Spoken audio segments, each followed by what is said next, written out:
Hello friends, வாங்க இன்னைக்கு டேஸ்டியான மணக்க ருசியான சுண்டக்காய் குழம்பு எப்படி செய்யறதுன்னு பார்க்கலாம். ஒரு 4 டீஸ்பூன் நல்லெண்ணெய் ஊற்றிக்கோங்க. அதில் கடுகு போட்டு சீரகம் போட்டு கருவேப்பிலை போட்டு நல்லா பொரியட்டும். பொரிஞ்சதுக்கப்புறம் ஒரு 10 பூண்டு, 10 நம்பர் சின்ன பூண்டாக இருந்தாலும் ஓகே தான். சின்னதாக இருந்தால் கூட ஒரு 5 போட்டுக்கோங்க. நான் பெருசாக போட்டதுனால 10 பூண்டு, ஒரு 10 வெங்காயம் போட்டு நல்லா வதக்கிக்கோங்க.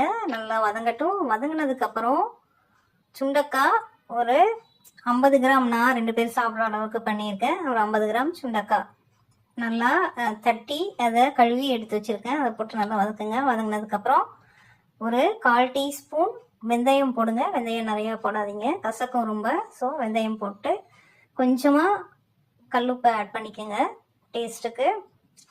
போட்டு நல்லா வதக்குங்க. நல்லா வதங்கட்டும்.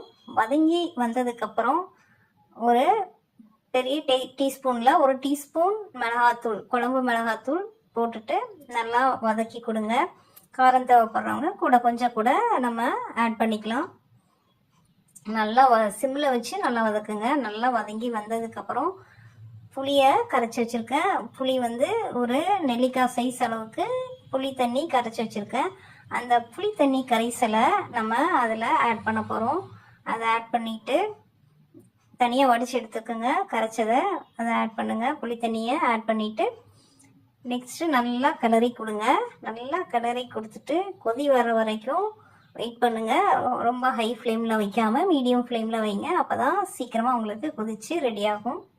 மணக்க ருசியான சுண்டக்காய் குழம்பு ரெடி. இந்த வீடியோ பிடிச்சிருந்தா லைக் பண்ணுங்க, கமெண்ட் பண்ணுங்க, சப்ஸ்கிரைப் பண்ணுங்க ஃப்ரெண்ட்ஸ். தேங்க்யூ.